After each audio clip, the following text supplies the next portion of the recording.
जय माता रानी दोस्तों, आपके अपने चैनल सनातन वर्ल्ड में आपका बहुत बहुत स्वागत है।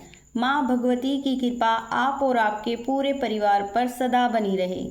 सनातन धर्म में अनंत चतुर्दशी का बड़ा ही महत्व है। इसे अनंत चौदस के नाम से भी जाना जाता है। इस दिन भगवान विष्णु के अनंत रूपों की पूजा की जाती है और धार्मिक मान्यताओं के अनुसार अनंत चतुर्दशी पर भगवान श्री विष्णु की विधि विधान से पूजा करने से जीवन की सभी बाधाएं दूर हो जाती है।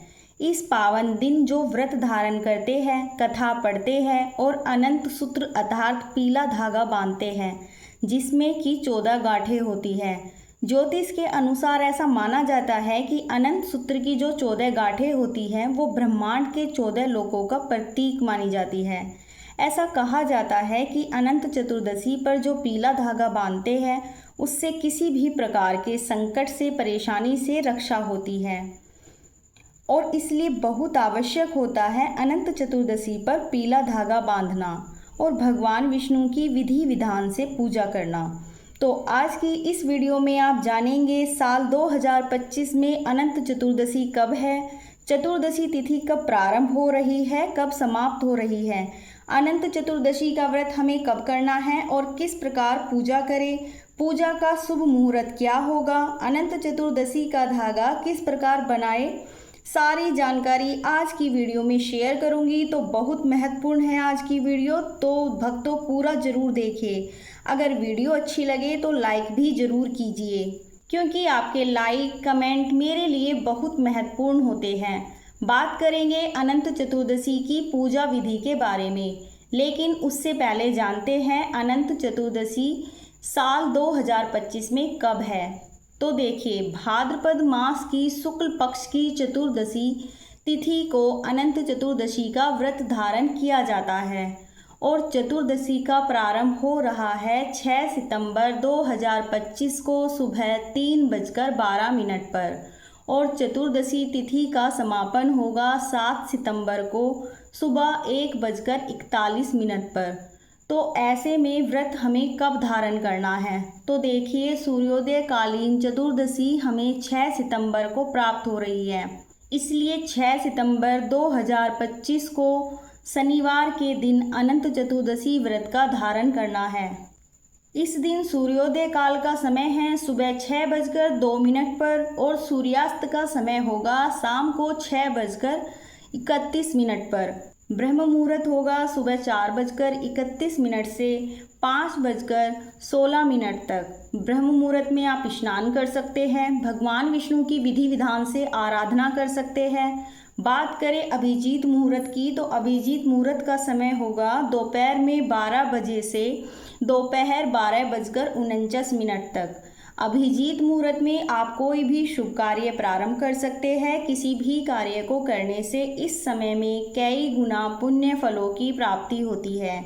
और शनिवार है तो राहु काल का समय है। सुबह 9 बजे से 10:30 तक राहु काल में कोई भी शुभ कार्य प्रारंभ नहीं करना चाहिए, लेकिन अगर आप पहले से कर रहे हैं तो आप बिल्कुल कर सकते हैं, इसमें कोई दोष नहीं लगेगा। बात करें अनंत चतुर्दशी की पूजा की शुभ मुहूर्त के बारे में, तो अनंत चतुर्दशी की पूजा आप सुबह सूर्योदय से लेकर और जब तक चतुर्दशी तिथि है तब तक कर सकते हैं।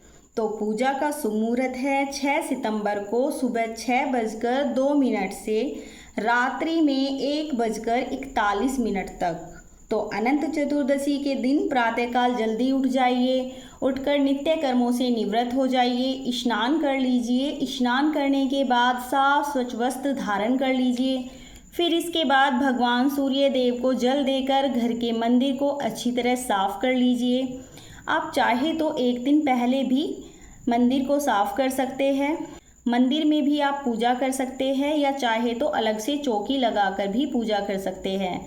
भगवान विष्णु की पूजा की जाती है इस दिन। जहाँ पर आप पूजा करेंगे वहाँ पर कलश की स्थापना कर लीजिए और सभी देवी देवताओं का ध्यान करते हुए आपको संकल्प लेना है। व्रत नहीं कर रहे हैं तो पूजा का संकल्प भी आप ले सकते हैं, क्योंकि देखिए, व्रत सबके यहाँ नहीं होता है, लेकिन पूजा सभी को करनी चाहिए। भगवान विष्णु की मूर्ति या प्रतिमा की स्थापना करनी है। जिस मूर्ति में या प्रतिमा में शेष नाग भी होते हैं, ऐसी प्रतिमा की स्थापना करनी है। सबसे पहले अभिषेक कर लीजिए जल से या पंचामृत से, फिर उन्हें पीले वस्त्र अर्पित कीजिए। भगवान विष्णु के पास ही 14 गांठों वाला धागा आपको अर्पित करना होता है। तो कलावा ले लीजिए और कलावा में ही आप चाहे तो 14 गांठें लगा सकते हैं। और जब आप गांठ लगाएंगे धागे के अंदर, तब आपको मंत्र बोलना है, ओम अनंताः नमः। प्रत्येक गांठ लगाते हुए आपको इसी प्रकार से मंत्र जप करना है। अनंत चौदस पर जो ये 14 गांठें लगाई जाती है, भगवान विष्णु के 14 अवतारों के प्रतीक है। ये गांठें लगाते समय आप चाहे तो भगवान विष्णु के 14 नामों को भी ले सकते हैं। 14 नामों का संबंध 14 लोकों से माना जाता है। तो विधि विधान से पूजा करने के बाद मंत्र जप कीजिए और भगवान विष्णु का ध्यान करते हुए हवन भी कर सकते हैं। आप चाहे तो छोटा सा हवन कर लीजिए, अंगार दे दीजिए। इसके बाद भगवान की आरती कर लीजिए और क्षमा प्रार्थना कर लीजिए। इसके बाद आपको धागा बांधना है। धागे को बांधने के नियम क्या होते हैं, देखिए, कहा जाता है कि कम से कम 14 दिनों तक धागा अपने हाथ में बांधना चाहिए। अगर पुरुष है तो अपने दाहिने हाथ में और महिलाएं बांधना चाहती है तो अपने बाएं हाथ में। लेकिन इस धागे को बांधने के कुछ नियम होते हैं, जैसे कि जो भक्त इस धागे को बांधते हैं अपने हाथ में, उन्हें ब्रह्मचर्य का पालन करना चाहिए। लहसुन, प्याज, मांस, मदिरा का सेवन नहीं करना है। इस धागे को बांधने के फायदे क्या है, देखिए, कहा जाता है कि इस धागे को बांधने से, मतलब अनंत सूत्र बांधने से, समस्त सुखों की प्राप्ति हो जाती है। ऐसा भी कहा जाता है कि खोया हुआ धन आपको प्राप्त हो जाता है। 14 दिन बांध कर रखिए। आप चाहे तो इससे ज़्यादा दिन भी बांध सकते हैं और उसके बाद आप चाहे अपने पर्स में रख सकते हैं या फिर मंदिर में रख सकते हैं और 1 साल बाद उसका विसर्जन भी कर सकते हैं। और नियमों का पालन करते हैं तो 14 दिनों में ही आपको रिजल्ट मिल जाता है। तो दोस्तों, ये है आज की वीडियो जिसमें अनंत चतुर्दशी व्रत से संबंधित संपूर्ण जानकारी मैंने आपको शेयर की। उम्मीद करती हूँ ये वीडियो आपके लिए उपयोगी होगी। अगर वीडियो अच्छी लगी हो तो लाइक कीजिए, शेयर कीजिए और चैनल पर पहली बार आए हैं तो चैनल को सब्सक्राइब जरूर कीजिए। बेल आइकन को ज़रूर प्रेस करिएगा, जिससे जो आने वाली वीडियो की अपडेट है उनकी नोटिफिकेशन आपको सबसे पहले मिल जाए। तो आज की वीडियो में इतना ही। मिलती हूँ अगली वीडियो में। जय श्री राधे।